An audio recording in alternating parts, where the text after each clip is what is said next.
At the moment, I'm in a camp at Musakala. I've been in Bastion for the past few days. It's a funny time here because I'm with the Fusiliers who lost Corporal Atchels last week. I have to say morale seems really good, and actually the experiences they're going through on the front line seems to be making the units closer, because they are literally choosing death on a daily basis, and some of the stories I'm hearing are horrific. I mean, you've had 22 British soldiers now killed within the month. Are you surprised that morale is still so high? I am actually, but what I'm really finding remarkable is how motivated and how professional the soldiers are.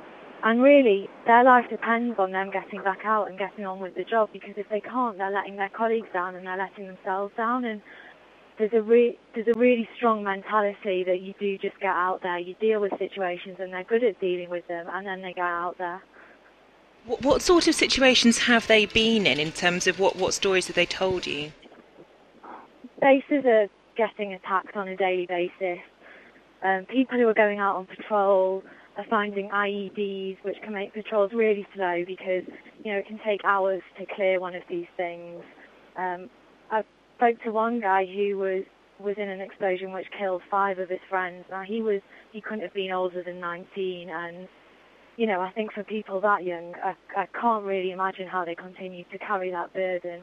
Other people have had near misses from rocket-propelled grenades, from mortars, machine guns. It's just the brutality of the Taliban is really quite overwhelming.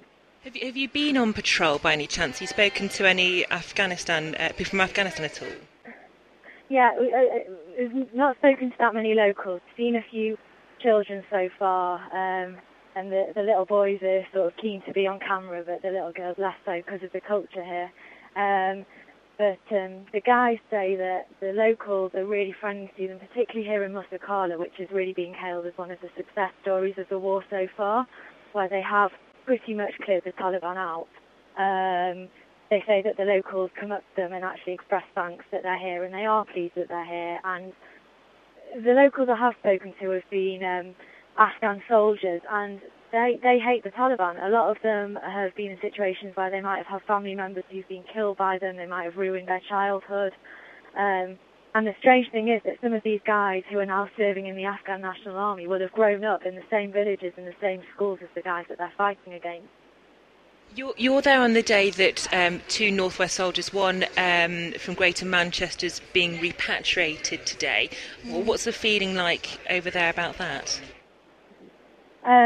It's funny. I've just been at the headquarters here at Musakala, where the soldiers are all gathered around watching live news streams from the UK and literally watching people wait for their colleagues to be repatriated. And of course, there's somber faces, but people speak about him with such high esteem. This is Corporal Atchels, with such high esteem.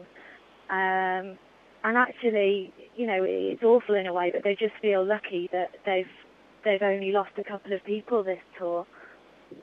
What sort of things do they say about Joseph Atchels? Everyone says the same things. He was fun-loving, he had a heart of gold, he was a top soldier, someone who was going to go far, was tipped to the top. We really knew his military. People really have glowing things to say about him, and it's quite clear that his loss was devastating, and it will be a massive loss to this unit. It's quite a sad sort of picture to have in your head about all these soldiers who are out there now watching their friends be repatriated. It is. It's really sad to watch. We had a vigil ceremony here at Musakala last night, and there was a bigger one held at Bastion while the coffins were taken onto the C-17 to be flied home. And it was a somber and a moving moment, but and I think people did have tears in their eyes, but for them that's as close as they'll come to a funeral. And like I said, part of the way of being a soldier is that these things happen and you deal with them, and it's part of life as a soldier, and then you just have to move on.